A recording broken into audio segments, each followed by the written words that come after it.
तेरे खड़े हाँ सवाली दातिया, दर तेरे खड़े हाँ सवाली दातिया, दर तेरे खड़े हाँ सवाली दातिया, दर तेरे खड़े हाँ सवाली दातिया।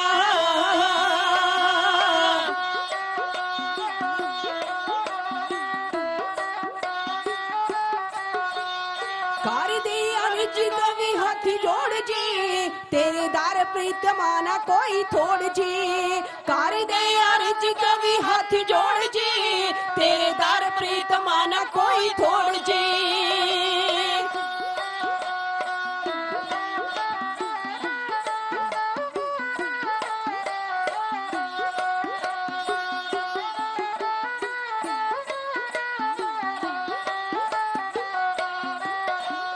किसे नू तू मोड़दा ना खाली दातिया, किसे नू तू मोड़दा ना खाली दातिया, किसे नू तू मोड़दा ना खाली दातिया। दर तेरे खड़े हाँ सवाली दातिया, दर तेरे खड़े हाँ सवाली दातिया, दर तेरे खड़े हाँ सवाली दातिया।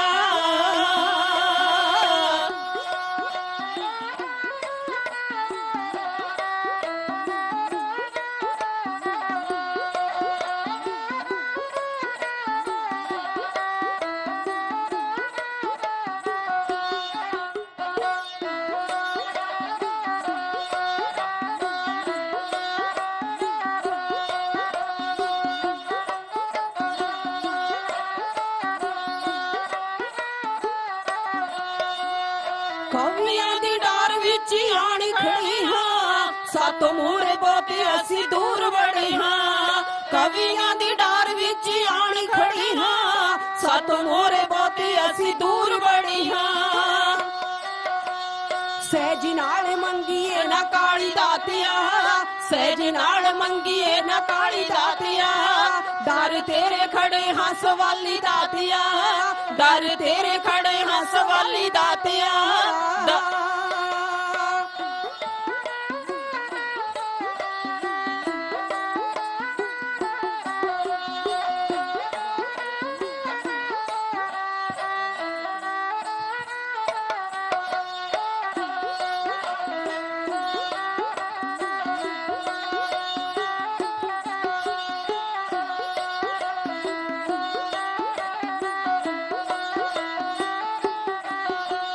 विद्या दा मान थोड़े कोल चले ना, करे जो हंकार कुछ रहे पल्ले ना। विद्या दा मान थोड़े कोल चले ना, करे जो हंकार कुछ रहे पल्ले ना।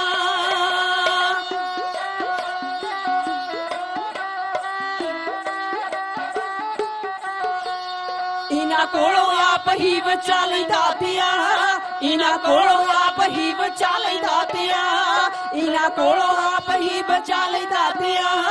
दर तेरे खड़े हाँ सवाली दातिया, दर तेरे खड़े हाँ सवाली दातिया, दर तेरे खड़े हाँ सवाली दातिया।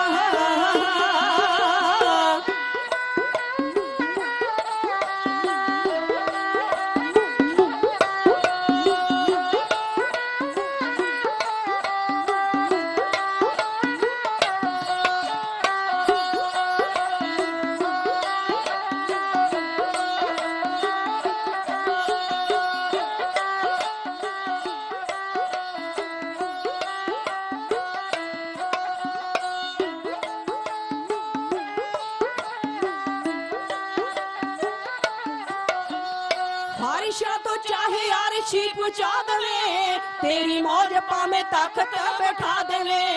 फारिशा तो चाहे आरशी पुचा देवे, तेरी मौज पामे ताकत बैठा देवे।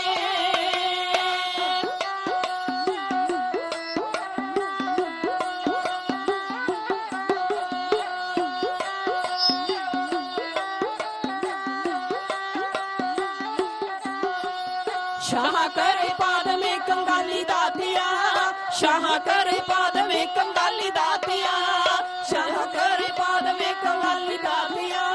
दर तेरे खड़े हाँ सवाली दातिया, दर तेरे खड़े हाँ सवाली दातिया, दर तेरे खड़े हाँ सवाली दातिया।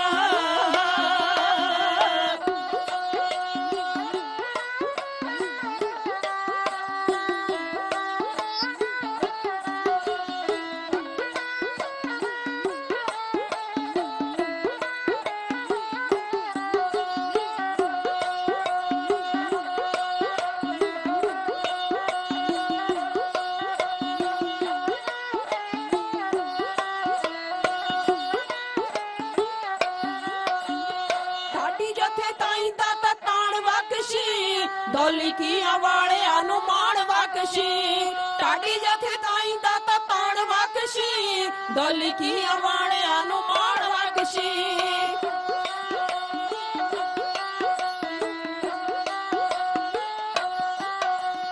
ਚਾਂਚਲ ਦੀਪ ਚਾਰਨੀ ਲਗਾ ਲਈ ਦਾਤੀਆਂ, ਚਾਂਚਲ ਦੀਪ ਚਾਰਨੀ ਲਗਾ ਲਈ ਦਾਤੀਆਂ, ਚਾਂਚਲ ਦੀਪ ਚਾਰਨੀ ਲਗਾ ਲਈ ਦਾਤੀਆਂ, ਦਰ ਤੇਰੇ ਖੜੇ ਹਾਂ ਸਵਾਲੀ ਦਾਤੀਆਂ, ਦਰ ਤੇਰੇ ਖੜੇ ਹਾਂ ਸਵਾਲੀ ਦਾਤੀਆਂ, ਦਰ ਤੇਰੇ ਖੜੇ ਹਾਂ ਸਵਾਲੀ ਦਾਤੀਆਂ।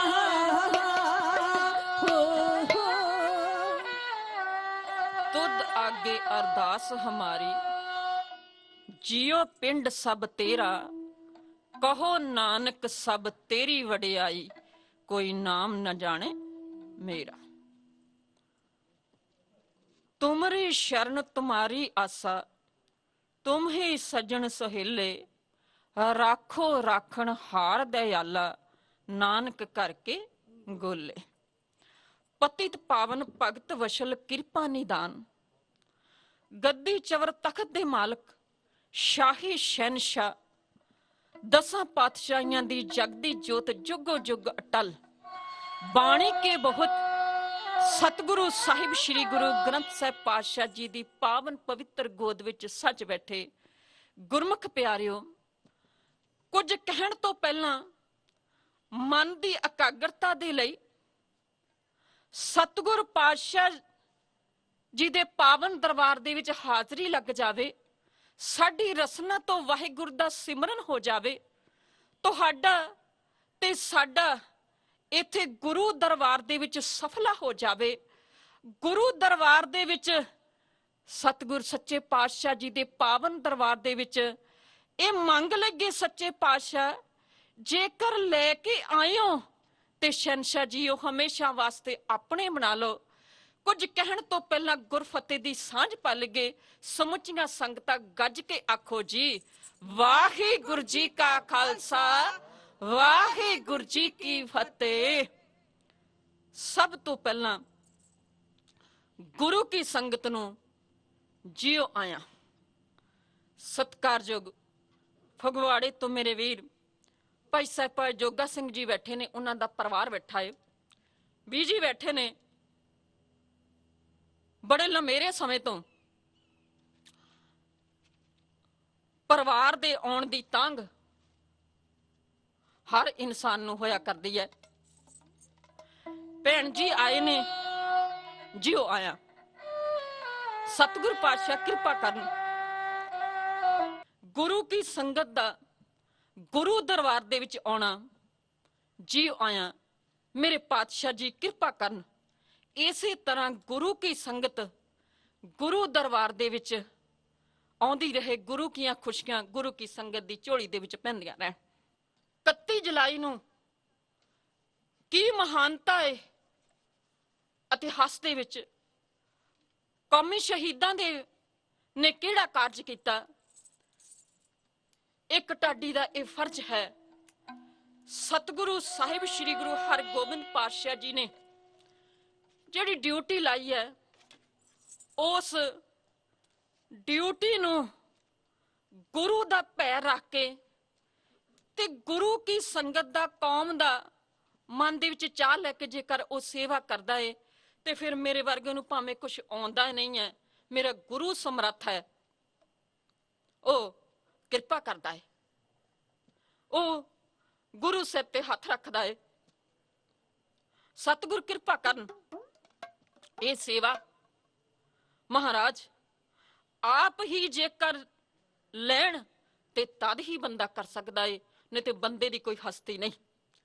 एक भी शब्द बोलना गुरु दी हजूरी दे विच ये बंदे दी वस दी गल नहीं, ये गुरु की संगत दा प्यार है ते सतगुरु साहिब श्री गुरु ग्रंथ साहिब पातशाह जी दी असीस है, मेरे पातशाह जी दी रजा है। मैं आप जी दा ध्यान उस अणखी परवाने, उस कौमी योधे, आजादी दे आशिक जिन्हां ने बदला ले लिया ब्रिटिश साम्राज्य दे कोलों। जेकर किसे ने ਹਿੰਦੁਸਤਾਨ ਦੇ ਵੱਲ ਗਹਿਰੀ ਅੱਖ ਕੀਤੀ ਤੇ ਹਿੰਦੁਸਤਾਨੀਆਂ ਨੇ, ਖਾਸ ਕਰਕੇ ਗੁਰੂ ਸਵਾਰਿਓ, ਮੈਂ ਮਾਣ ਮਹਿਸੂਸ ਕਰਾਂਗੀ ਕਿ ਪੰਜਾਬੀਆਂ ਨੇ, ਪੰਜਾਬ ਦੀ ਧਰਤੀ ਤੇ ਜਨਮ ਲੈਣ ਵਾਲੇ ਮਹਾਨ ਸਪੂਤਾਂ ਨੇ ਉਸ ਨੂੰ ਬਖਸ਼ਿਆ ਨਹੀਂ। ਗੁਰੂ ਸਾਹਿਬਾਨਾਂ ਦੇ ਸਮੇਂ ਤੋਂ ਲੈ ਲਈਏ, ਖਾਲਸਾ ਰਾਜ ਦੇ ਸਮੇਂ ਦੀ ਗੱਲ ਕਰ ਲਾਂ, ਅਜੋਕੇ ਸਮੇਂ ਦੇ ਬਹਾਦਰਾਂ ਦੀ ਗੱਲ ਕਰ ਲਵਾਂ, ਪੰਜਾਬ ਦੇ ਸਪੂਤਾਂ ਨੇ ਹਮੇਸ਼ਾ ਪਾਪੀ ਨੂੰ ਇਹ ਦੱਸ ਦਿੱਤਾ ਏ, ਜੇਕਰ ਤੂੰ ਹਿੰਦੁਸਤਾਨ ਦੇ ਵੱਲ ਟੇਢੀ ਅੱਖ ਕੀਤੀ ਹੈ ਤੇ ਫਿਰ ਤੂੰ ਜਿੱਥੇ ਮਰਜੀ ਲੁਕ ਜਾਵੇਂ, ਤੈਨੂੰ ਹਿੰਦੁਸਤਾਨੀ ਬਖਸ਼ਣਗੇ ਨਹੀਂ। ਜਿਸ ਮਹਾਨ ਸਪੂਤ ਦਾ ਕੱਲ ਸ਼ਹੀਦੀ ਦਿਹਾੜਾ ਸੀ, ਸਰਦਾਰ ਊਧਮ ਸਿੰਘ ਜੀ, ਜਿਨ੍ਹਾਂ ਨੇ 1919 ਦਾ ਮਹੀਨਾ, ਮਾਫਨ 1919 ਦਾ ਸਾਲ ਤੇ ਅਪ੍ਰੈਲ ਦਾ ਮਹੀਨਾ 13 ਤਰੀਕ ਨੂੰ ਅੰਮ੍ਰਿਤਸਰ ਸਾਹਿਬ ਜੀ ਦੀ ਪਾਵਨ ਧਰਤੀ ਜਲਿਆਂਵਾਲੇ ਬਾਗ ਦੇ ਵਿੱਚ ਬੇਵਜ੍ਹਾ ਨਿਹੱਥੇ ਲੋਕਾਂ ਨੂੰ ਗੋਲੀਆਂ ਦੇ ਨਾਲ ਭੁੰਨ ਦਿੱਤਾ ਸੀ। ਅਡਵਾਇਰ ਨੇ ਹੁਕਮ ਦਿੱਤਾ ਤੇ ਡਾਇਰ ਨੇ ਇਹ ਕਾਰਾ ਕੀਤਾ। ਮੈਂ ਪੜ੍ਹ ਰਹੀ ਸਾਂ, 15 ਮਿੰਟਾਂ ਦੇ ਵਿੱਚ 1650 ਕਾਰਤੂਸ ਚੱਲੇ ਸੀ। ਗੋਲੀ ਬੰਦ ਹੋ ਗਈ ਸੀ। ਇਸ ਕਰਕੇ ਨਹੀਂ ਕਿ ਪੰਜਾਬੀਆਂ ਨੂੰ ਮਾਰ ਕੇ, ਹਿੰਦੁਸਤਾਨੀਆਂ ਨੂੰ ਮਾਰ ਕੇ ਉਸ ਪਾਪੀ ਦਾ ਮਨ ਭਰ ਗਿਆ ਸੀ, ਜਾਂ ਉਸ ਦੇ ਹੱਥ ਰੁਕ ਗਏ ਸੀ, ਜਾਂ ਉਹ ਫੁੜਕ ਕੇ ਡਿੱਗ ਪਿਆ ਸੀ। ਇਹੋ ਜਿਹਾ ਕੁਝ ਨਹੀਂ ਸੀ ਹੋਇਆ। ਕਾਰਤੂਸ ਮੁੱਕ ਗਏ ਸੀ, ਗੋਲੀਆਂ ਮੁੱਕ ਗਈਆਂ ਸਨ। ਇਸ ਕਰਕੇ 15 ਮਿੰਟਾਂ ਦੇ ਵਿੱਚ 1650 ਕਾਰਤੂਸ ਚੱਲਣ ਤੋਂ ਬਾਅਦ ਗੋਲੀ ਚੱਲਣੀ ਬੰਦ ਹੋ ਗਈ ਸੀ। ਜਿਸ ਦੀ ਯਾਦ ਅੱਜ ਵੀ ਜਦੋਂ ਅਸੀਂ ਜਲਿਆਂਵਾਲੇ ਬਾਗ ਜਾਂਦੇ ਹਾਂ, ਜਦੋਂ ਅਸੀਂ ਉਹ ਖੂਹ ਵੇਖਦੇ ਹਾਂ ਤੇ ਉਹਨਾਂ ਸ਼ਹੀਦਾਂ ਦੀ ਯਾਦ ਹਿਰਦੇ ਦੇ ਵਿੱਚ ਤਾਜ਼ਾ ਹੁੰਦੀ ਹੈ। ਜਿਹੜੀਆਂ ਕੌਮਾਂ ਆਪਣੇ ਸ਼ਹੀਦਾਂ ਨੂੰ, ਆਪਣੇ ਆਜ਼ਾਦੀ ਪਰਵਾਨਿਆਂ ਨੂੰ ਯਾਦ ਰੱਖਦੀਆਂ ਨੇ, ਉਹ ਹਮੇਸ਼ਾ ਗੈਰਤ ਦਾ ਜੀਵਨ ਜਿਉਂਦੀਆਂ ਨੇ। ਉਹ ਹਮੇਸ਼ਾ ਸਿਰ ਉੱਚਾ ਕਰਕੇ ਇਸ ਦੁਨੀਆ ਦੇ ਵਿੱਚ ਜਿਉਂਦੀਆਂ ਨੇ। ਤੇ ਇਹ ਵੀ ਯਾਦ ਰੱਖਣਾ, ਜਿਹੜੀਆਂ ਕੌਮਾਂ ਆਪਣੇ ਇਤਿਹਾਸ ਤੋਂ ਦੂਰ ਹੋ ਜਾਂਦੀਆਂ ਨੇ, ਫਿਰ ਉਹਨਾਂ ਕੌਮਾਂ ਦਾ ਨਿਸ਼ਾਨ ਦੁਨੀਆ ਦੇ ਤਖਤੇ ਤੋਂ ਬਹੁਤ ਜਲਦੀ ਮਿਟ ਜਾਂਦਾ ਹੈ। ਗੁਰਬਾਣੀ ਪੜ੍ਹਨੀ ਬਹੁਤ ਜ਼ਰੂਰੀ ਹੈ, ਪਰ ਆਪਣੇ ਵਡੇਰਿਆਂ ਦੇ ਇਤਿਹਾਸ ਨੂੰ ਪੜ੍ਹਨਾ ਤੇ ਇਤਿਹਾਸ ਨੂੰ ਸੁਣਨਾ ਵੀ ਬਹੁਤ ਜ਼ਰੂਰੀ ਹੈ। ਮੈਂ ਉਹਨਾਂ ਦੀ ਬਹੁਤ ਰਿਣੀ ਹਾਂ ਤੇ ਰਿਣੀ ਰਵਾਂਗੀ। ਮੇਰੇ ਸਤਿਕਾਰਯੋਗ ਵੀਰ ਜੀ ਬੈਠੇ ਨੇ, ਜਿਹੜੇ ਹਰ ਰੋਜ਼ ਹੀ ਮੱਥਾ ਟੇਕਣ ਆਉਂਦੇ ਨੇ, ਭਾਵੇਂ ਬਿਜ਼ੀ ਨੇ, ਤੇ ਹਰ ਬੁਲਾਰੇ ਦਾ, ਹਰ ਜਥੇ ਦਾ ਮਾਣ ਵੀ ਕਰਦੇ ਨੇ। ਸਤਿਗੁਰੂ ਪਾਤਸ਼ਾਹ ਕਿਰਪਾ ਕਰਨ। ਤੇ ਗੁਰੂ ਸਵਾਰਿਓ, ਜਿਹੜੀਆਂ ਕੌਮਾਂ ਨੇ ਆਪਣੇ ਇਤਿਹਾਸ ਨੂੰ ਯਾਦ ਰੱਖਿਆ, ਉਹ ਹਮੇਸ਼ਾ ਦੁਨੀਆ ਦੇ ਵਿੱਚ ਮਾਣ ਦੇ ਨਾਲ ਜਿਉਂਦੀਆਂ ਨੇ। ਉਹ ਹਮੇਸ਼ਾ ਦੁਨੀਆ ਦੇ ਵਿੱਚ ਸਿਰ ਉੱਚਾ ਕਰਕੇ ਜਿਉਂਦੀਆਂ ਨੇ। ਉਸ ਮਹਾਨ ਸਪੂਤ ਦੇ ਬਚਪਨ ਦੀ ਗੱਲ ਕਰਾਂ, ਬਹੁਤ ਸੂਝਵਾਨ ਸਿਆਣੇ ਸਰੋਤੇ ਬੈਠੇ ਹੋ ਗੁਰੂ ਸਵਾਰਿਓ, ਜਿਹੜੇ ਇਸ ਦੁਨੀਆ ਦੇ ਵਿੱਚ ਅਮਰ ਜੀਵਨ ਪਾ ਜਾਂਦੇ ਨੇ, ਜਿਹੜੇ ਇਸ ਦੁਨੀਆ ਦੇ ਵਿੱਚ ਕੌਮ ਦੀ ਸੇਵਾ ਕਰਦੇ ਆ, ਧਰਮ ਦੀ ਸੇਵਾ ਕਰਦੇ ਆ, ਮੌਤ ਨੂੰ ਗਲ ਦੇ ਨਾਲ ਲੈ ਲੈਂਦੇ ਨੇ। ਜਿਹੜੇ ਸ਼ਹੀਦ ਹੋ ਜਾਂਦੇ ਨੇ, ਉਹ ਕੋਈ ਅਮੀਰ ਘਰਾਣਿਆਂ ਦੇ ਵਿੱਚ ਪੈਦਾ ਨਹੀਂ ਹੁੰਦੇ। ਜਦੋਂ ਮੈਂ ਸਰਦਾਰ ਊਧਮ ਸਿੰਘ ਜੀ ਦਾ ਜੀਵਨ ਪੜ੍ਹਦੀ ਹਾਂ, ਉਹਨਾਂ ਦਾ ਬਚਪਨ ਪੜ੍ਹਦੀ ਹਾਂ, ਤੇ ਦੁੱਖਾਂ ਦੇ ਪਹਾੜ ਟੁੱਟ ਗਏ ਨੇ। ਸੁੱਖ ਖੰਭ ਲਾ ਕੇ ਉੱਡ ਗਏ ਨੇ। ਸਰਦਾਰ ਊਧਮ ਸਿੰਘ ਜੀ ਦੇ ਬਚਪਨ ਦੇ ਵਿੱਚੋਂ ਵੱਡੇ ਭਰਾ ਦਾ ਨਾਮ ਹੈ ਸਾਧੂ ਸਿੰਘ। 1899 ਕੁਝ ਇਤਿਹਾਸਕਾਰਾਂ ਨੇ ਲਿਖਿਆ ਹੈ, ਕੁਝ ਇਤਿਹਾਸਕਾਰਾਂ ਨੇ ਸਾਲ ਲਿਖਿਆ ਏ, 1900 ਦਾ ਸਾਲ ਲਿਖਿਆ ਏ, ਇਹ ਸਾਡੀ ਬਦਕਿਸਮਤੀ ਹੈ। ਅਸੀਂ ਆਪਣੇ ਆਜ਼ਾਦੀ ਪਰਵਾਨਿਆਂ, ਆਪਣੇ ਮਹਾਨ ਯੋਧਿਆਂ ਦੇ ਇਤਿਹਾਸ ਨੂੰ ਬਹੁਤਾ ਸੰਭਾਲ ਨਹੀਂ ਸਕੇ। ਜਿੰਨਾ ਕੋ ਮੇਰੇ ਕੋ ਟਾਈਮ ਸੀ, ਡਿਊਟੀ ਮੁਤਾਬਕ ਮੈਂ 5 ਕਿਤਾਬਾਂ ਪੜ੍ਹੀਆਂ ਨੇ, ਤੇ 5 ਦੇ ਵਿੱਚੋਂ ਉਹਨਾਂ ਦਾ ਜਨਮ ਵੀ ਵੱਖਰੀ ਵੱਖਰੀ ਤਰੀਕ ਹੈ, ਵੱਖਰਾ ਵੱਖਰਾ ਸਾਲ ਹੈ। ਉਹਨਾਂ ਦੇ ਮਾਤਾ ਪਿਤਾ ਦਾ ਨਾਂ ਵੀ ਵੱਖਰਾ ਵੱਖਰਾ ਹੈ। ਤੇ ਇੱਕ ਪ੍ਰਚਾਰਕ ਦੇ ਲਈ ਇਹ ਬਹੁਤ ਵੱਡੀ ਚੁਣੌਤੀ ਹੈ। ਜਦੋਂ ਇਤਿਹਾਸ ਇੱਕ ਕਿਤਾਬ ਦੇ ਵਿੱਚ ਕੋਈ ਹੋਵੇ, ਇੱਕ ਕਿਤਾਬ ਦੇ ਵਿੱਚ ਕੋਈ ਹੋਵੇ, ਇਸੇ ਤਰ੍ਹਾਂ ਗੁਰੂ ਸਵਾਰਿਓ ਸਾਡਾ ਕੈਲੰਡਰ ਵੀ ਇਹੋ ਜਿਹਾ ਏ। ਇਹ ਸਾਡੀ ਤਰਾਸਦੀ ਆ। ਮੇਰੇ ਸਤਿਗੁਰ ਪਾਤਸ਼ਾਹ ਕਿਰਪਾ ਕਰਨ। ਇਹ ਜੋ ਊਣ ਤਾਈਆਂ ਨੇ, ਇਹ ਮੇਰੇ ਪਾਤਸ਼ਾਹ ਜੀ ਆਪ ਹੀ ਮੇਰੀ ਕੌਮ ਦੇ ਵਿੱਚ ਵਸ ਕੇ ਦੂਰ ਕਰ ਸਕਦੇ ਨੇ। ਗੁਰੂ ਸਵਾਰਿਓ, ਪਿਤਾ ਦਾ ਨਾਂ ਸਰਦਾਰ ਟਹਿਲ ਸਿੰਘ ਜੀ ਹੈ, ਮਾਤਾ ਦਾ ਨਾਂ ਸਰਦਾਰਨੀ ਹਰਨਾਮ ਕੌਰ ਜੀ ਹੈ। ਸਰਦਾਰ ਧੰਨਾ ਸਿੰਘ ਜੀ ਦੇ ਸੰਪਰਕ ਦੇ ਵਿੱਚ ਆਉਂਦੇ ਨੇ, ਬਾਣੀ ਤੇ ਪੜ੍ਹਦੇ ਨੇ, ਲੇਕਿਨ ਗੁਰੂ ਵਾਲੇ ਨਹੀਂ ਸਨ ਬਣੇ। ਸਰਦਾਰ ਧੰਨਾ ਸਿੰਘ ਜੀ ਓਵਰਸੀਰ ਦੇ ਸੰਪਰਕ ਦੇ ਵਿੱਚ ਆਏ ਤੇ ਉਹਨਾਂ ਦੀ ਪ੍ਰੇਰਨਾ ਦੇ ਨਾਲ ਖੰਡੇ ਬਾਟੇ ਕੀ ਪਹਲ ਪ੍ਰਾਪਤ ਕੀਤੀ ਹੈ। ਸੁਨਾਮ ਦੇ ਰਹਿਣ ਵਾਲੇ ਨੇ, ਮਾਲਵੇ ਦੀ ਧਰਤੀ ਤੇ। ਪਿਤਾ ਰੇਲਵੇ ਫਾਟਕ ਦੀ ਛੋਟੀ ਜਿਹੀ ਨੌਕਰੀ ਕਰਦੇ ਨੇ, ਸਬਜ਼ੀ ਦਾ ਕੰਮ ਵੀ ਕਰਦੇ ਨੇ, ਸਬਜ਼ੀ ਦੀ ਰੇਹੜੀ ਲਾਉਂਦੇ ਨੇ, ਦੁਕਾਨ ਲਾਉਂਦੇ ਨੇ ਉਸ ਸਮੇਂ ਮੁਤਾਬਕ। ਜਦੋਂ 1899 ਜਾਂ 1900 ਦਾ ਸਾਲ ਆਇਆ ਤੇ ਗੁਰੂ ਸਵਾਰਿਓ ਘਰ ਦੇ ਵਿੱਚ ਇੱਕ ਪੁੱਤ ਨੇ ਜਨਮ ਲਿਆ। ਜਦੋਂ ਜਨਮ ਲਿਆ, ਕੁਝ ਦਿਨ ਲੰਘੇ ਜਨਮ ਨੂੰ, ਤੇ ਸਿਆਣੀ ਮਾਂ ਬੀਬੀ ਹਰਨਾਮ ਕੌਰ ਜੀ ਪੁੱਤ ਨੂੰ ਚੱਕ ਕੇ ਸੁਨਾਮ ਪਿੰਡ ਦੇ ਗੁਰਦੁਆਰੇ ਦੇ ਵਿੱਚ ਜਾਂਦੇ ਨੇ।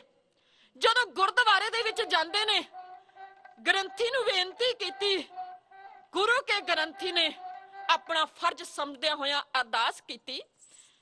ਅਰਦਾਸ ਕਰਕੇ ਜਦੋਂ ਹੁਕਮ ਲਿਆ ਤੇ ਊੜਾ ਅੱਖਰ ਆਇਆ, ਨਾਂ ਰੱਖਿਆ ਊਧਮ ਸਿੰਘ। ਇਸ ਸਰਦਾਰ ਊਧਮ ਸਿੰਘ ਦੇ ਬਚਪਨ ਦੇ ਕੁਝ ਸਾਲ ਬੀਤੇ ਨੇ ਤੇ ਮਾਤਾ ਚੜਾਈ ਕਰ ਗਏ ਨੇ। ਚੜਾਈ ਕਰਨ ਤੋਂ ਪਹਿਲਾਂ ਜਦੋਂ ਮੰਜੇ ਤੇ ਲੇਟੇ ਹੋਏ ਨੇ, ਬਿਮਾਰ ਨੇ, ਬੀਬੀ ਹਰਨਾਮ ਕੌਰ ਜੀ ਆਪਣੇ ਪਤੀ ਸਰਦਾਰ ਟਹਿਲ ਸਿੰਘ ਨੂੰ ਸੱਦਦੇ ਨੇ ਤੇ ਕੀ ਕਹਿੰਦੇ ਨੇ, ਮੇਰੀ ਇੱਕ ਆਖਰੀ ਖਾਹਿਸ਼ ਹੈ, ਮੈਂ ਇਸ ਦੁਨੀਆ ਤੋਂ ਤੁਰ ਜਾਣਾ ਹੈ, ਮੇਰੀ ਸਿਹਤ ਦੱਸ ਰਹੀ ਹੈ, ਪਰ ਮੇਰਾ ਇੱਕ ਆਪ ਜੀ ਨੂੰ ਸੁਨੇਹਾ ਹੈ। ਉਹ ਸੁਨੇਹਾ ਕੀ ਹੈ? ਮੇਰੇ ਪੁੱਤਰਾਂ ਦੀ, ਮੇਰੇ ਬੱਚਿਆਂ ਦੀ ਪਰਵਰਿਸ਼ ਜਿਹੜੀ ਹੈ, ਮੈਨੂੰ ਪਤਾ ਹੈ ਘਰ ਦੇ ਹਾਲਾਤ ਕੀ ਨੇ। ਬੱਚਿਆਂ ਦੀ ਪਰਵਰਿਸ਼, ਬੱਚਿਆਂ ਦੀ ਪਾਲਣਾ ਸਹੀ ਤਰੀਕੇ ਦੇ ਨਾਲ ਕਰਨੀ। ਸਰਦਾਰ ਟਹਿਲ ਸਿੰਘ ਜੀ ਨੇ ਬੜੇ ਗੌਰ ਦੇ ਨਾਲ ਇਸ ਸੁਨੇਹੇ ਨੂੰ ਸੁਣਿਆ ਤੇ ਉਹਨਾਂ ਬੜੇ ਚੰਗੇ ਤਰੀਕੇ ਦੇ ਨਾਲ ਬੀਬੀ ਹਰਨਾਮ ਕੌਰ ਜੀ ਮੌਤ ਤੋਂ ਬਾਅਦ ਬੜੀ ਸਖਤ ਮਿਹਨਤ ਕਰਕੇ ਆਪਣੇ ਬੱਚਿਆਂ ਦੀ ਪਾਲਣਾ ਪੋਸ਼ਣਾ ਕੀਤੀ। ਹਾਲਾਤ ਕੁਝ ਇਹੋ ਜਿਹੇ ਹੋਏ, ਉਹਨਾਂ ਦੀ ਨੌਕਰੀ ਛੁੱਟੀ ਤੇ ਅੰਮ੍ਰਿਤਸਰ ਚਲੇ ਜਾਂਦੇ ਨੇ। ਜਦੋਂ ਅੰਮ੍ਰਿਤਸਰ ਜਾਂਦੇ ਨੇ ਤੇ ਮੌਤ ਨੇ ਖਹਿੜਾ ਨਾ ਛੱਡਿਆ। ਸਰਦਾਰ ਊਧਮ ਸਿੰਘ ਜੀ ਤੇ ਸਰਦਾਰ ਸਾਧੂ ਸਿੰਘ ਜੀ ਅਨਾਥ ਹੋ ਗਏ ਨੇ। ਸਰਦਾਰ ਟਹਿਲ ਸਿੰਘ ਜੀ ਵੀ ਚੜਾਈ ਕਰ ਗਏ ਨੇ। ਜਦੋਂ ਸਰਦਾਰ ਟਹਿਲ ਸਿੰਘ ਜੀ ਚੜਾਈ ਕਰ ਗਏ ਨੇ, ਆਸ਼ਰਮ ਦਾ ਸਹਾਰਾ ਲਿਆ। ਆਸ਼ਰਮ ਦੇ ਵਿੱਚ ਗਏ ਨੇ, ਅਜੇ ਕੁਝ ਸਾਲ ਲੰਘੇ ਨੇ ਤੇ ਸਰਦਾਰ ਊਧਮ ਸਿੰਘ ਤੇ ਹੋਰ ਪਹਾੜ ਟੁੱਟਿਆ। ਮੌਤ ਨੇ ਅਜੇ ਵੀ ਖਹਿੜਾ ਨਾ ਛੱਡਿਆ। ਨਮੂਨੀਆ ਹੋਇਆ। ਵੱਡਾ ਭਰਾ ਸਰਦਾਰ ਸਾਧੂ ਸਿੰਘ ਜੀ ਵੀ ਚੜਾਈ ਕਰ ਗਿਆ। ਰਹਿ ਗਏ ਨੇ ਸਰਦਾਰ ਊਧਮ ਸਿੰਘ ਜੀ ਇਕੱਲੇ।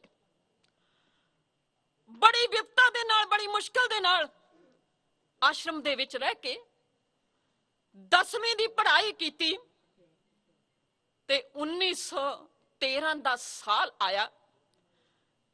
ਜਲਸਾ ਹੋ ਰਿਹਾ ਹੈ।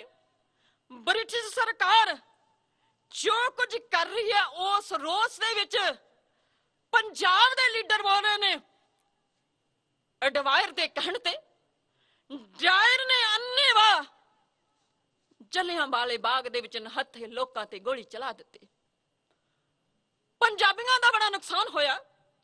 ਸਰਦਾਰ ਊਧਮ ਸਿੰਘ ਜੀ ਅਜੇ ਕੁਝ ਸਾਲਾਂ ਦੇ ਨੇ ਤੇ ਸਾਰੀ ਰਾਤ ਫਟੜਾ ਦੇ ਥੱਲੇ ਆ ਰਹੇ ਨੇ। ਕੁਝ ਹੋਸ਼ ਆਈ, ਉੱਠੇ ਤੇ ਫਟੜਾਂ ਦੀ ਮਲਮ ਪੱਟੀ ਕੀਤੀ। ਮਲਮ ਪੱਟੀ ਕਰਕੇ ਮਨ ਦੇ ਵਿੱਚ ਇੱਕ ਫੈਸਲਾ ਲੈ ਲਿਆ, ਐ ਮੌਤ ਤੂੰ ਮੇਰੇ ਪਰਿਵਾਰ ਦਾ ਇੱਕ ਜੀ ਨਹੀਂ ਛੱਡਿਆ, ਮੈਂ ਹੁਣ ਇਹੋ ਜਿਹਾ ਕਰਮ ਕਰਾਂਗਾ, ਇਹ ਜਿਹੜੇ ਸ਼ਹੀਦ ਹੋਏ ਨੇ ਜਿੰਨਾ ਚਿਰ ਇਹਨਾਂ ਦਾ ਬਦਲਾ ਨਹੀਂ ਲੈ ਲੈਂਦਾ ਉਹਨਾਂ ਚਿਰ ਮੈਂ ਟਿਕ ਕੇ ਨਹੀਂ ਬੈਠਾਂਗਾ ਤੇ ਇਹ ਮੌਤ ਹੀ ਮੇਰੀ ਆਖਰੀ ਨਿਸ਼ਾਨੀ ਹੋਵੇਗੀ ਮੇਰੇ ਜੀਵਨ ਦੀ। ਸਰਦਾਰ ਊਧਮ ਸਿੰਘ ਜੀ ਫੈਸਲਾ ਲੈਂਦੇ ਨੇ। ਫਿਰ ਕੀ ਹੋਇਆ? ਫਿਰ ਸਰਦਾਰ ਊਧਮ ਸਿੰਘ ਜੀ ਇਸ ਅੰਦੋਲਨ ਦੇ ਵਿੱਚ ਰੁੱਝ ਜਾਂਦੇ ਨੇ। ਸਰਦਾਰ ਊਧਮ ਸਿੰਘ ਜੀ ਫਿਰ ਕ੍ਰਾਂਤੀਕਾਰੀਆਂ ਨੂੰ ਮਿਲਦੇ ਨੇ, ਇਨਕਲਾਬੀਆਂ ਨੂੰ ਮਿਲਦੇ ਨੇ। ਮੈਂ ਆਪਣੀ ਗੱਲ ਨੂੰ ਇੱਥੇ ਥੋੜੀ ਜਿਹੀ ਛੋਟੀ ਕਲਮਾਂ ਉਹਨਾਂ ਦੇ ਬਚਪਨ ਨੂੰ ਵਿਸਥਾਰ ਦੇ ਵਿੱਚ ਦੱਸਣਾ ਬਹੁਤ ਜ਼ਰੂਰੀ ਸੀ, ਕਿਉਂਕਿ ਗੁਰੂ ਸਵਾਰਿਓ ਅਸੀਂ ਬਹੁਤਾ ਕਰਕੇ ਆਪਣੀਆਂ ਮੁਸ਼ਕਲਾਂ, ਆਪਣੇ ਹਾਲਾਤਾਂ ਨੂੰ ਅੱਗੇ ਰੱਖ ਕੇ ਕਈ ਵਾਰੀ ਚੰਗਾ ਕੰਮ ਕਰਨ ਤੋਂ ਕੋਤਾਹੀ ਕਰ ਜਾਂਦੇ ਹਾਂ। ਇਸ ਕਰਕੇ ਸਰਦਾਰ ਊਧਮ ਸਿੰਘ ਦੇ ਬਚਪਨ ਨੂੰ ਮੈਂ ਆਪ ਜੀ ਦੇ ਸਨਮੁਖ ਕੀਤਾ ਹੈ। ਜਦੋਂ ਇਨਕਲਾਬੀਆਂ ਦੇ ਇਹਨਾਂ ਨੇ ਲੈਕਚਰ ਸੁਣੇ ਨੇ, ਪ੍ਰਭਾਵਿਤ ਹੋਏ ਨੇ, ਫਿਰ ਪਾਰਟੀ ਦੇ ਕਹਿਣ ਤੇ ਇਹ ਅਮਰੀਕਾ ਵੀ ਆਏ ਨੇ, ਅਫਰੀਕਾ ਵੀ ਗਏ ਨੇ, 2 ਵਾਰ ਅਮਰੀਕਾ ਆਏ ਨੇ। ਜਦੋਂ ਕੁਝ ਸਫਲਤਾ ਹਾਸਲ ਨਾ ਹੋਈ, ਉਹ ਅਡਵਾਇਰ ਹੱਥ ਨਹੀਂ ਲੱਗਦਾ, ਸਕੀਮਾਂ ਬਣਾਉਂਦੇ ਨੇ, ਪੁੱਛਦੇ ਨੇ ਅਮਰੀਕਾ ਦੇ ਵਿੱਚ ਆ ਕੇ ਵੀ, ਅਫਰੀਕਾ ਦੇ ਵਿੱਚ ਆ ਕੇ ਕਿ ਮੈਂ ਲੰਡਨ ਜਾਣਾ ਹੈ, ਤੇ ਪਾਰਟੀ ਸੱਦ ਲੈਂਦੀ ਹੈ ਵਾਪਸ।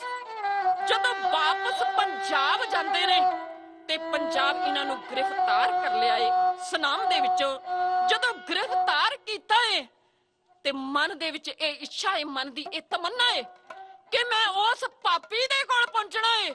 ਉਸ ਪਾਪੀ ਦੇ ਕੋਲ ਪਹੁੰਚ ਕੇ ਉਸ ਪਾਪੀ ਤੋਂ ਹਿੰਦੁਸਤਾਨੀਆਂ ਨੇ ਜੋ ਕੁਝ ਅੰਦੋਲਨ ਦੇ ਵਿੱਚ ਹਿੱਸਾ ਪਾਇਆ, ਉਸ ਅੰਦੋਲਨ ਨੂੰ ਦਬਾਉਣ ਦੇ ਲਈ ਉਸ ਪਾਪੀ ਨੇ ਹੱਥਿਆਂ ਨੂੰ ਮਾਰਿਆ। ਮੈਂ ਉਸ ਦਾ ਬਦਲਾ ਲੈਣਾ ਹੈ, ਜਲਿਆਂਵਾਲੇ ਬਾਗ ਦੇ ਸ਼ਹੀਦਾਂ ਦਾ ਬਦਲਾ ਲੈਣਾ ਹੈ।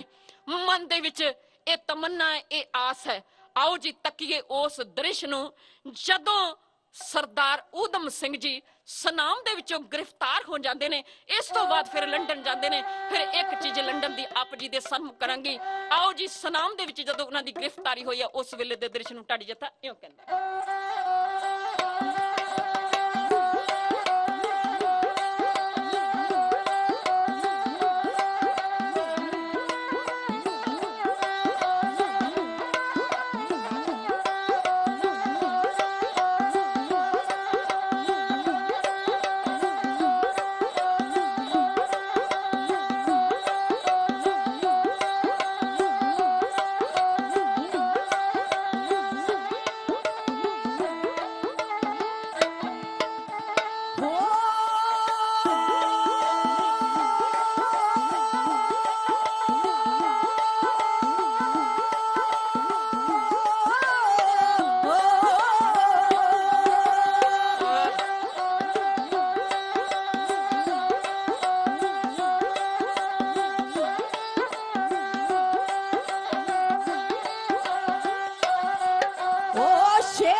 फाही ते फस के नाही चित डुलाया, हाँ विच फाही ते फस के नाही चित डुलाया। ओ शेर भबका मारी दा फड़ पिंजरे पाया, शेर भबका मारी दा फड़ पिंजरे पाया, हाँ शेर भबका मारी दा फड़ पिंजरे पाया, हाँ शेर भबका मारी दा फड़ पिंजरे पाया। हो हो हो हो हो हो। ਪਟਿਆਲੇ ਇਸ ਸੂਰਮੇ ਨੂੰ ਲਿਜਾਇਆ ਗਿਆ, ਬੜੇ ਤਸੀਹੇ ਦਿੱਤੇ ਗਏ, ਬੜੇ ਕਸ਼ ਦਿੱਤੇ ਗਏ। ਇਨਕਲਾਬੀ ਯੋਧਿਆਂ ਬਾਰੇ ਪੁੱਛਿਆ ਗਿਆ, ਉਹਨਾਂ ਦੇ ਥਾਂ ਟਿਕਾਣੇ ਪੁੱਛੇ ਗਏ, ਲਿਟਰੇਚਰ ਕਿੱਥੇ ਆ ਪੁੱਛਿਆ ਗਿਆ। ਤੁਸੀਂ ਅਮਰੀਕਾ ਅਫਰੀਕਾ ਗਏ, ਉੱਥੇ ਕੀ ਕਰਕੇ ਆਏ, ਇਹ ਸਭ ਸੂਹ ਲੈਣੀ ਚਾਹੀ। ਪਰ ਮੇਰੀ ਕੌਮ ਦੇ ਇਸ ਮਹਾਨ ਸਪੂਤ ਨੇ ਇੱਕ ਵੀ ਸ਼ਬਦ ਦੱਸਿਆ ਨਹੀਂ ਪਾਪੀ ਨੂੰ, ਨਾ ਹੀ ਇਨਕਲਾਬੀਆਂ ਬਾਰੇ ਦੱਸਿਆ, ਨਾ ਹੀ ਲਿਟਰੇਚਰ ਬਾਰੇ ਦੱਸਿਆ। 4 ਸਾਲ ਜੇਲ੍ਹ ਕੱਟਣ ਤੋਂ ਬਾਅਦ ਜਦੋਂ ਬਾਹਰ ਆਉਂਦੇ ਨੇ ਤੇ ਫਿਰ ਫੈਸਲਾ ਲੈਂਦੇ ਨੇ, ਹੁਣ ਜਲਦੀ ਮੈਨੂੰ ਉਸ ਪਾਪੀ ਦੇ ਮਗਰ ਪੁੱਜਣਾ ਚਾਹੀਦਾ ਹੈ।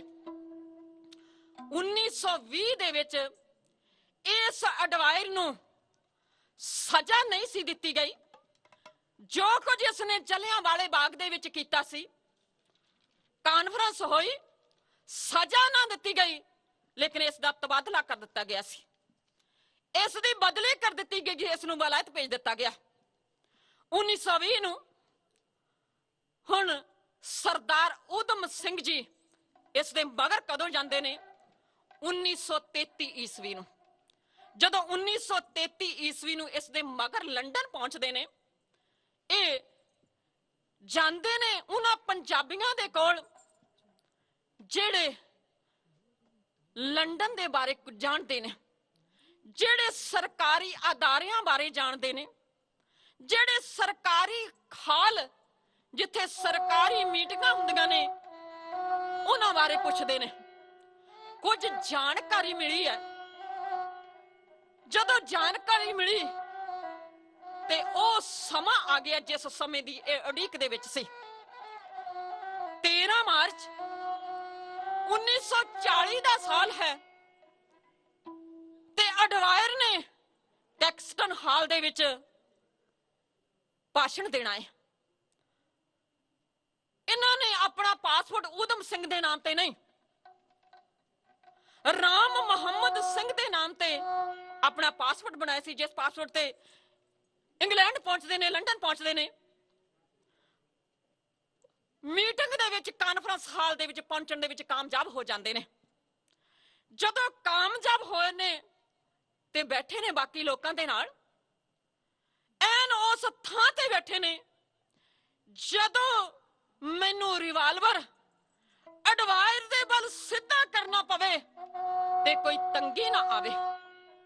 ਮੇਰਾ ਸੱਜਾ ਹੱਥ, ਮੇਰੇ ਹੱਥ ਵਿਚਲਾ ਰਿਵਾਲਵਰ ਜਿਹੜਾ ਹੈ ਉਹ ਸਿੱਧਾ ਉਸ ਦੀ ਛਾਤੀ ਦੇ ਵੱਲ ਛੇਤੀ ਹੋ ਜਾਵੇ। ਇਸ ਹਿਸਾਬ ਦੇ ਨਾਲ ਬੈਠਿਆ ਇਹ ਯੋਧਾ। ਜਦੋਂ ਬਾਕੀ ਬੁਲਾਰੇ ਬੋਲੇ, ਅਡਵਾਇਰ ਦੀ ਵਾਰੀ ਆਈ, ਇਹ ਆਇਆ ਹੰਕਾਰਿਆ ਹੋਇਆ, ਆ ਕੇ ਕੀ ਕਹਿੰਦਾ ਹੈ?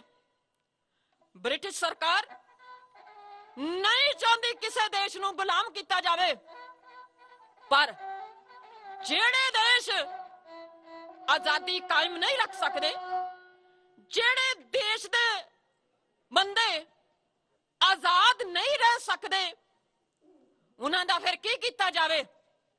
ਆ ਹਿੰਦੁਸਤਾਨ ਵੇਖ ਲਓ। ਮੈਂ 1913 ਨੂੰ ਜਾਣਦੇ ਹੋ ਕੀ ਕੁਝ ਕੀਤਾ? ਉਹਨਾਂ ਨੂੰ ਮੈਂ ਮੁੜ ਕੇ ਉੱਠਣ ਨਹੀਂ ਦਿੱਤਾ।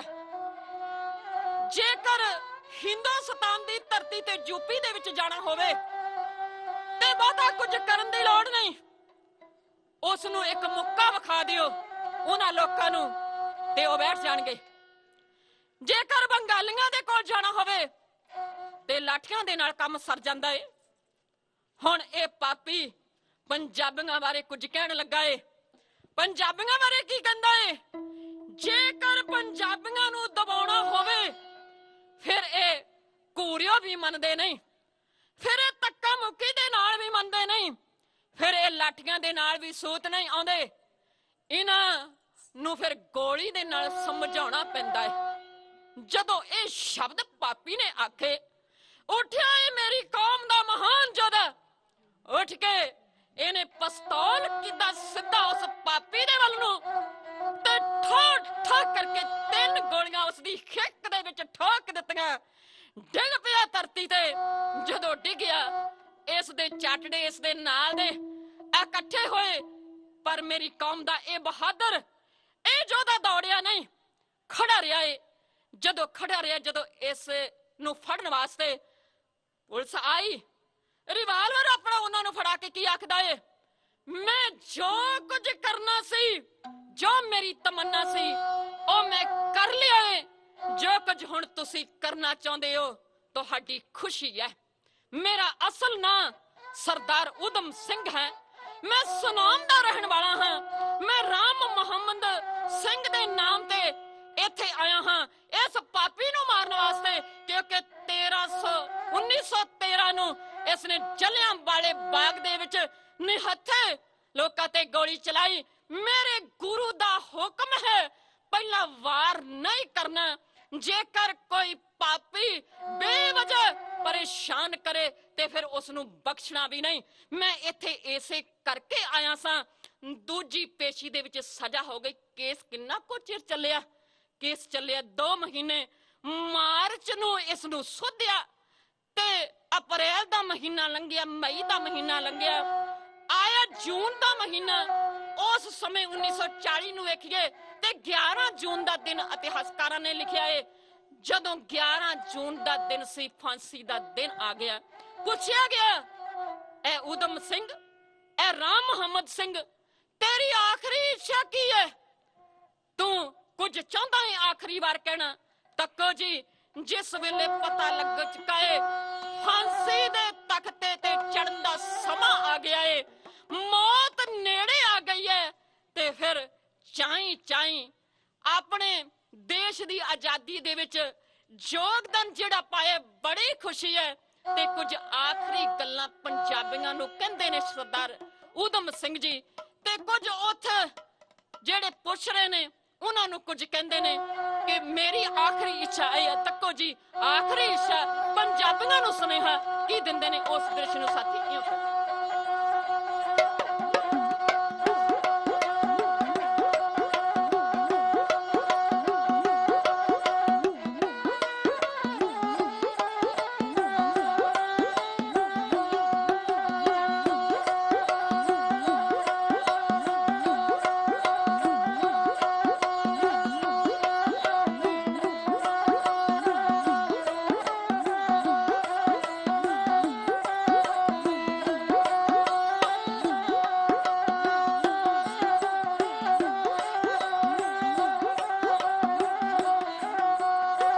ਡਿਪਟੀ ਜੀ ਮੌਤ ਮੈਨੂੰ ਮਸਤੀ ਨਾਲ ਵਿਆਉਣਾ ਮੈਂ, ਸੋਹਣੀ ਜਈ ਨੀਂਦ ਪਰੀ ਦੀ ਸੇਜਾਂ ਤੇ ਸੋਣਾ ਮੈਂ। ਫਾਂਸੀ ਦਾ ਸਵਾਦ ਬੜਾ ਹੈ ਗੀਤ ਗਾਉਣਾ ਮੈਂ, ਕਰੂਗੀ ਤੇਗ ਜ਼ੁਲਮ ਦੀ ਸਰਵਨ ਫਕੀਰਾਂ ਨੂੰ। ਮੇਰੀ ਪ੍ਰਣਾਮ ਆਖਰੀ ਭਾਰਤ ਦੀਆਂ ਵੀਰਾਂ ਨੂੰ, ਮੇਰੀ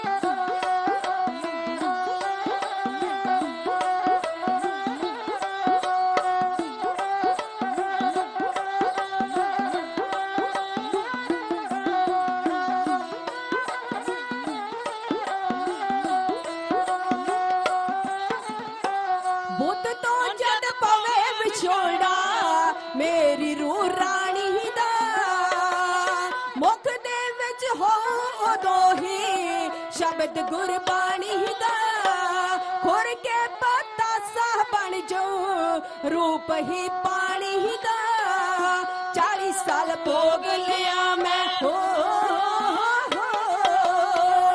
40 साल भोग लिया मैं उम्र बथेरी नो दे देनी लाश साहिब जी भारत मां मेरी नो दे देनी लाश साहिब जी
जंग दे विच जाके लड़ना हुकम दशमेश दा मिट्टी विच मेरे अजे ने मान मुगलेश दा देश विच बसना चंगा मरना परदेश दा मेरे चाचा को मिलणगे मेरे चाचा को मिलणगे हिम्मत दिया हीरा मेरी प्रणाम आखरी भारत दे अमीरा नो मेरी प्रणाम आखरी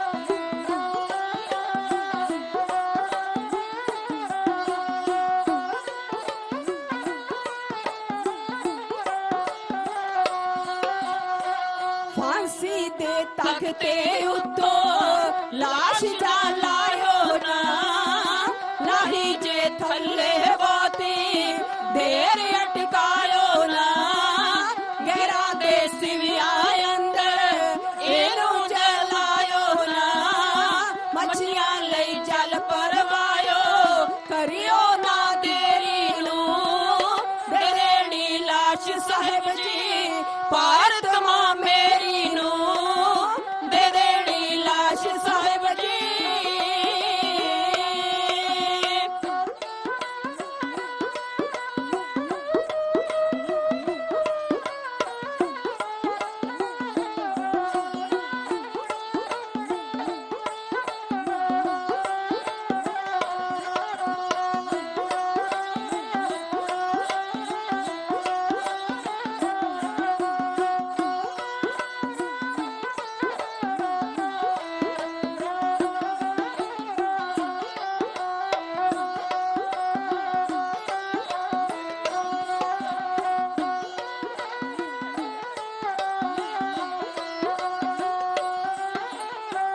पंडितां लई प्यारी कांची मकामा चौरा लई सिंजणे लई रात मेरी ना सोने फुल फोरा लई पूरन मंग कर दियो फाड़े जंगली जानवरा लई होवेगा खूब महोरा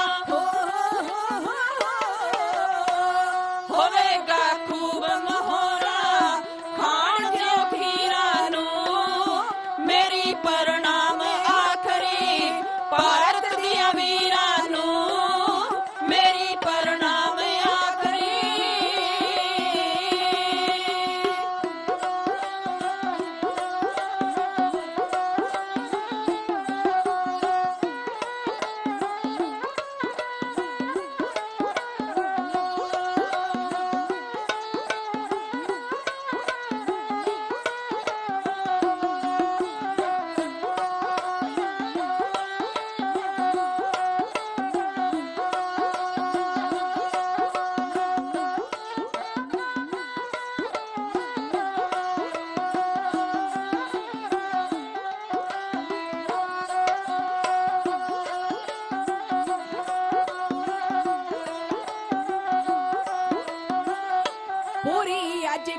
ਲਾਸ਼ ਹੋ ਗਈ ਮੇਰੇ ਦਿਲ ਜਾਨੀ ਦੀ ਹੋਵੇ ਤਸਵੀਰ ਸਾਹਮਣੇ ਪੁੱਤਾਂ ਦੇ ਦਾਨੀ ਦੀ ਬਹੁਤੀ ਨਾ ਖਬਰ ਉਡਾਇਓ ਮੇਰੀ ਕੁਰਬਾਨੀ ਦੀ ਉੱਡਣਾ ਨਾ ਪੈ ਜਾਏ ਪੰਛੀ ਮਿੱਟੀ ਦੀ ਢੇਰੀ ਨੂੰ ਦੇ ਦੇਣੀ ਲਾਸ਼ ਸਾਹਿਬ ਜੀ ਭਾਰਤ ਮਾਂ ਮੇਰੀ ਨੂੰ ਮੇਰੇ ਪਰਨਾਮ ਆਖਰੀ ਭਾਰਤ ਦੀਆਂ ਵੀਰਾਂ ਨੂੰ ਦੇ ਦੇਣੀ ਲਾਸ਼ ਸਾਹਿਬ ਜੀ ਭਾਰਤ ਮਾਂ ਮੇਰੀ ਨੂੰ ਮੇਰੀ ਪਰਨਾਮ ਆਖਰੀ ਭਾਰਤ ਦੀਆਂ ਵੀਰਾਂ ਨੂੰ ਦੇ ਦੇਣੀ ਲਾਸ਼ ਸਾਹਿਬ ਜੀ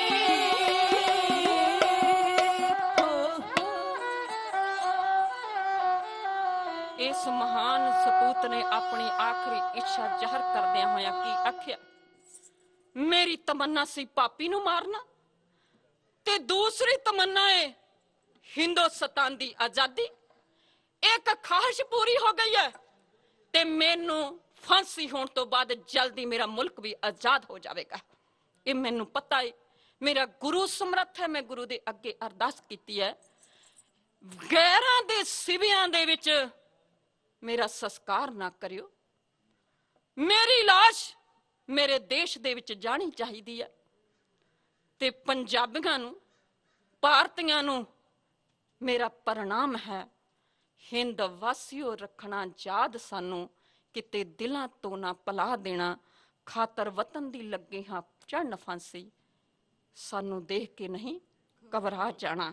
ਹੁੰਦੇ ਪਾਸ ਥੋੜੇ ਤੇ ਫੇਲ ਬਹੁਤੇ, ਵਤਨ ਵਾਸੀਓ ਦਿਲ ਨਾ ਢਾ ਜਾਣਾ।